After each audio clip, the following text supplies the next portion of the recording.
ओम नमः शिवाय। नमस्कार दोस्तों, आपके अपने चैनल प्योरिटी ऑफ लाइफ में मैं नीलम शुक्ला आपका बहुत बहुत स्वागत करती हूँ। दोस्तों, आज की वीडियो में मैं आपसे बात करने वाली हूँ कार्तिक स्नान के बारे में। साल 2021 में कार्तिक मास का स्नान कब से शुरू है, कब समाप्त हो रहा है और कार्तिक मास के स्नान के क्या नियम होते हैं, क्या महत्व कार्तिक मास में स्नान के बारे में हमारे शास्त्रों में बताया गया है, किस प्रकार से हमें कार्तिक मास में स्नान करना चाहिए, तुलसी पूजन करना चाहिए, सूर्य देव को अर्घ्य कब देना चाहिए, भगवान श्री हरि का पूजन किस प्रकार से करना चाहिए और किन नियमों का पालन करें अगर हम कार्तिक मास का स्नान कर रहे हैं। तो ये समस्त जानकारी आज मैं आपसे इस वीडियो में शेयर करने वाली हूँ।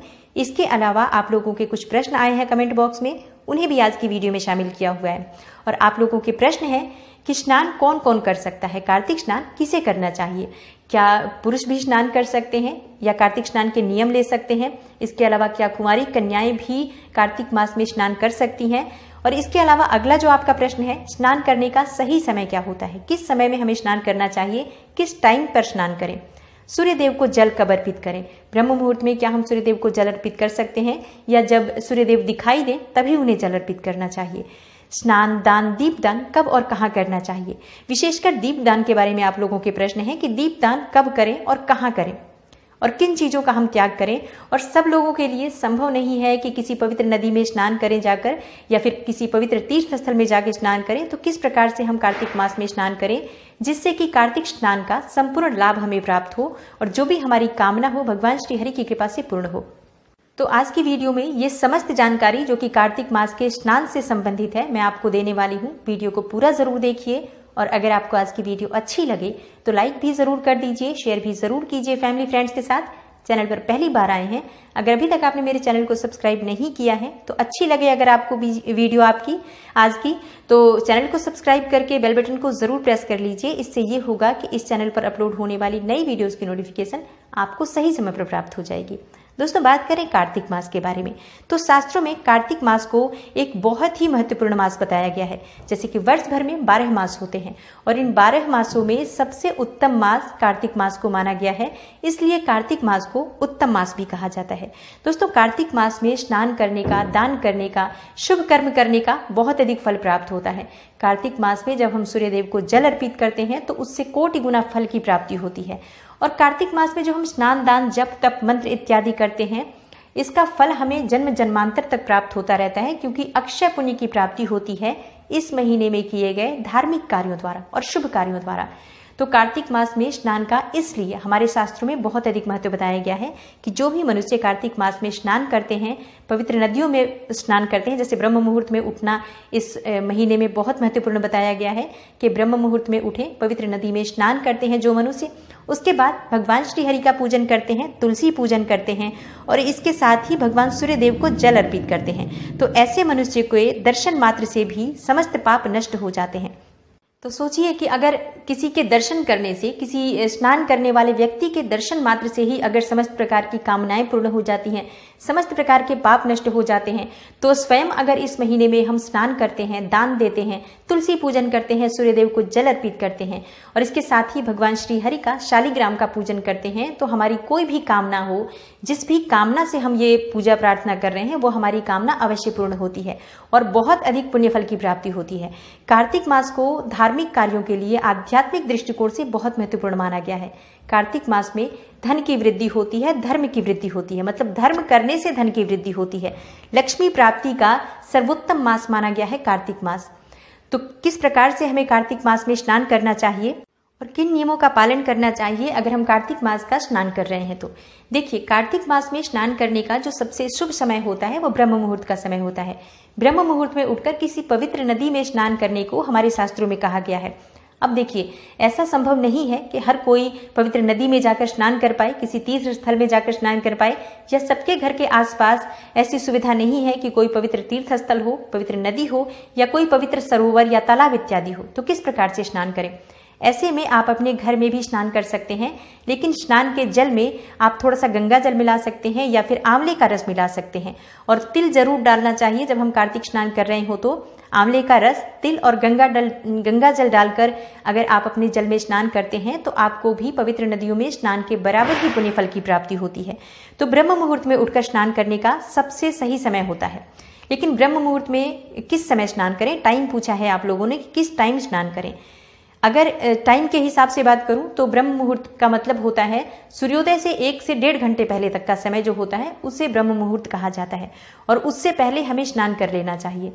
तो आप 4:30 तक स्नान कर लीजिए, या बहुत अधिक अगर आप देर करते हैं तो 5 बजे से पहले, मतलब 5 बजे से पहले पहले आप स्नान कर लें, क्योंकि ऐसा कहा गया है कि कार्तिक मास में अगर सूर्योदय से पहले हम स्नान कर लेते हैं और उसके बाद से पूजन कर लेते हैं भगवान श्री हरि का, तुलसी पूजन कर लेते हैं, सूर्यदेव को जल अर्पित करते हैं, तो बहुत ही श्रेष्ठ फल की प्राप्ति होती है। तो कार्तिक स्नान करने का सही समय 4 बजे से लेकर 5 बजे के बीच तक का जो समय है, इसी समय में आप स्नान कर लें। उसके बाद आप भगवान श्री हरि का पूजन कर सकते हैं, तुलसी का पूजन कर सकते हैं और सूर्यदेव को जल अर्पित कर सकते हैं। अगला जो आपका प्रश्न आया है कि स्नान करने का सूर्य को जल कब चढ़ाना चाहिए, क्या ब्रह्म मुहूर्त में हम जल चढ़ा सकते हैं या फिर जब सूर्यदेव दिखाई दे तभी हमें जल अर्पित करना चाहिए। देखिए, ब्रह्म मुहूर्त में भी हम भगवान सूर्यदेव को जल अर्पित कर सकते हैं, क्योंकि ब्रह्म मुहूर्त का समय सभी तरह के पूजा पाठ इत्यादि के लिए बहुत ही श्रेष्ठ समय माना गया है और इस समय में की गई पूजा बहुत ही अधिक प्रभावी होती है।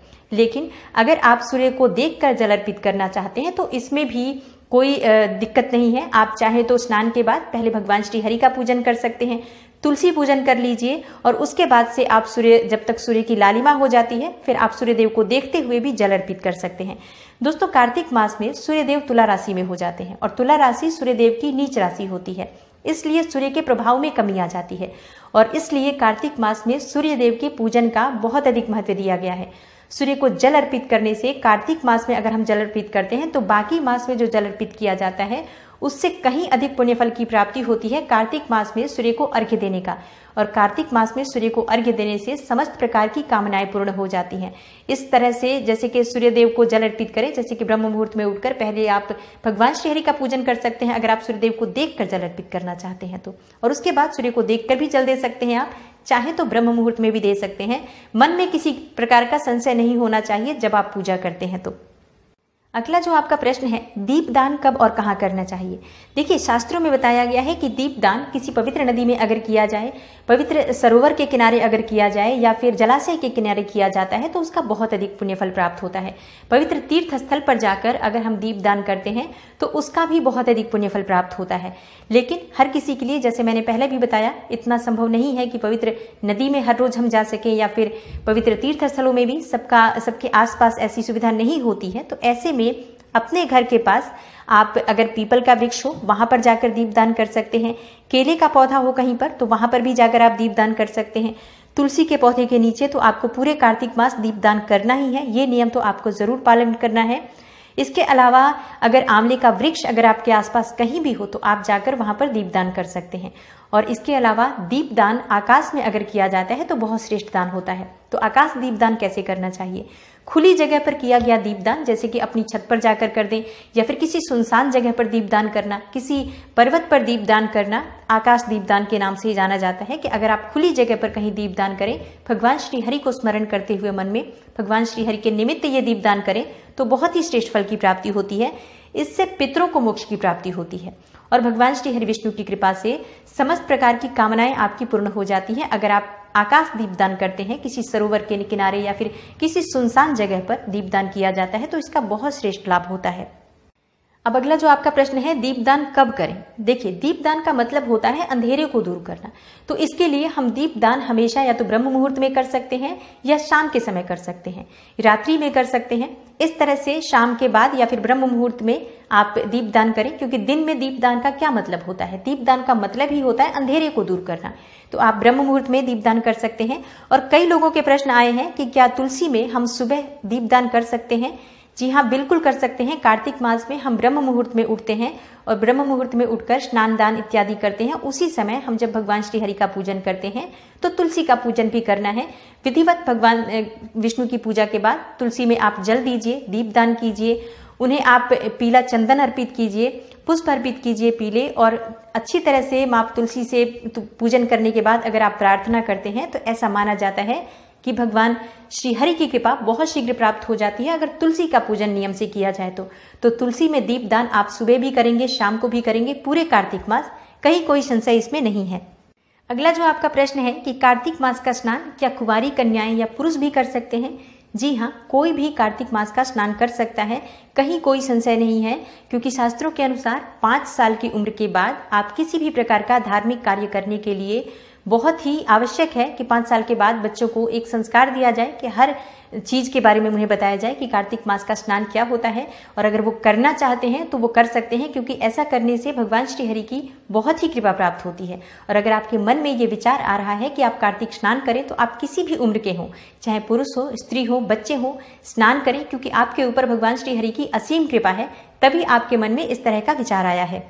दोस्तों, कार्तिक मास में अगर आप स्नान कर रहे हैं, कार्तिक मास के स्नान का नियम ले रहे हैं अगर आप, तो कुछ चीज़ों के बारे में ध्यान देना बहुत आवश्यक है, क्योंकि कार्तिक मास के कुछ बहुत महत्वपूर्ण नियम हैं कि अगर आप स्नान के साथ इन नियमों पर भी ध्यान दें तो बहुत ही अधिक आपको पुण्यफल की प्राप्ति होती है और भगवान श्री हरि की कृपा से आपकी सभी मनोकामनाएं पूर्ण होती हैं। इस कार्तिक मास के स्नान के साथ ही आपको भूमि पर शयन करने का भी नियम लेना है, क्योंकि कार्तिक मास में जो लोग स्नान करते हैं भूमि पर शयन करना चाहिए उन्हें। इसके अलावा ब्रह्मचर्य का पूर्ण रूप से पालन करना चाहिए।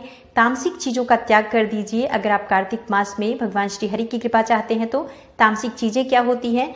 लहसुन, प्याज, मांस, मदिरा, इन चीजों का त्याग करके और फिर आप शुद्ध सात्विक भोजन लेकर कार्तिक मास का स्नान कर सकते हैं। और कई लोग व्रत भी धारण करते हैं, जैसे कि एक समय वो अन्न लेते हैं, एक समय फलाहार करते हैं, मतलब पूरे कार्तिक मास वो इसी प्रकार से नियम धारण करते हैं। कई लोग दिन में एक बार किसी भी समय अन्न लेते हैं, जबकि कई लोग शाम को तारों को देखकर ही, तारों को अर्घ्य देकर ही भोजन करते हैं।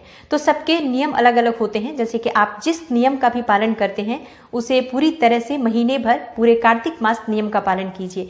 किसी भी प्रकार से अगर आपका नियम खंडित होता है तो कार्तिक मास के स्नान का किसी भी प्रकार का आपको कोई फल प्राप्त नहीं होता है, क्योंकि नियम का ही महत्व होता है। जब हम कोई भी व्रत करते हैं तो उसमें नियम ही सबसे ज्यादा महत्वपूर्ण होता है। तो अब अगर कार्तिक मास का स्नान कर रहे हैं तो दाल, बैंगन, मूली, इन चीजों का भी त्याग करना चाहिए। इसके साथ ही तामसिक चीजों का भी त्याग करना चाहिए। और दोस्तों, कार्तिक मास में ब्रह्म मुहूर्त में उठकर भगवान श्री हरि की पूजा करने से, सुबह अगर आप ब्रह्म मुहूर्त में उठकर और स्नान के बाद विष्णु सहस्त्र नाम का पाठ करते हैं तो अनंत गुना फल की प्राप्ति होती है। भगवान सूर्यदेव को जल देते समय अगर उसमें लाल पुष्प डालते हैं कनेर का, तो बहुत ही श्रेष्ठ माना जाता है। अक्षत और इसके साथ ही रोली डालकर भगवान सूर्यदेव को जल अर्पित करना चाहिए, जिससे कि भगवान सूर्य की कृपा से आपकी समस्त मनोकामनाएं पूर्ण होती हैं। तुलसी पूजा में दोनों समय आपको दीप दान करना है। सुबह जल भी दे सकते हैं आप। शाम को ऐसा माना जाता है कि तुलसी में जल नहीं देना चाहिए, क्योंकि संध्या के बाद तुलसी को स्पर्श करना या जल देना अच्छा नहीं माना जाता। तो इसके लिए शाम को आप दीप दान करें। सुबह जल भी दे सकते हैं, सुबह दीप दान भी कर सकते हैं। और अपने घर के आसपास कहीं भी शिव मंदिर हो या फिर विष्णु मंदिर हो तो वहां जाकर दीपदान जरूर कीजिए, क्योंकि इस कार्तिक मास में अगर विष्णु मंदिर में या शिव मंदिर में दीपदान किया जाता है तो बहुत अधिक पुण्य फलों की प्राप्ति होती है, अपार धन संपदा, सुख समृद्धि की प्राप्ति होती है और समस्त मनोकामनाएं पूर्ण हो जाती हैं विष्णु मंदिर और शिव मंदिर में दीपदान करने मात्र से। तो ये बहुत ही महत्वपूर्ण जानकारी जो कार्तिक मास से जुड़ी हुई थी, ये मैंने आपको संपूर्ण रूप से देने की कोशिश की है। और जो चीजें रह गई हैं वो अगली वीडियो में आपको मिल जाएंगी। इस बार कार्तिक स्नान शुरू हो रहा है 21 अक्टूबर से और समाप्त हो रहा है 19 नवंबर तक। तो इस शुभ समय में आप कार्तिक स्नान जरूर करें। कुछ न कुछ नियम जरूर लीजिए कार्तिक मास का, और इतना मुश्किल भी नहीं है कार्तिक स्नान करना। जैसे कि सुबह थोड़ा सा जल्दी अगर हम उठ जाते हैं आलस्य को त्याग कर, तो बहुत अधिक पुण्यफल हम अर्जित कर सकते हैं और बहुत सारे संकटों से मुक्ति पा सकते हैं। आपकी कोई भी कामना हो, अगर कामना लेकर भी आप कार्तिक मास का स्नान करते हैं तो वो कामना आपकी बहुत शीघ्र पूर्ण हो जाती है। तो आशा करती हूँ आज की वीडियो से आपको लाभ अवश्य होगा। और अगर आपको आज की वीडियो अच्छी लगी हो तो लाइक जरूर कर दीजिए, शेयर कर दीजिए फैमिली फ्रेंड्स के साथ। और चैनल पर पहली बार आए हैं, अगर अभी तक आपने मेरे चैनल को सब्सक्राइब नहीं किया है तो चैनल को सब्सक्राइब करके बेल बटन को जरूर प्रेस कर लीजिए। इससे ये होगा कि इस चैनल पर अपलोड होने वाली सभी वीडियोस की नोटिफिकेशन आपको सही समय पर प्राप्त हो जाएगी। मैं मिलती हूँ आपसे अगली वीडियो में, तब तक के लिए नमस्कार।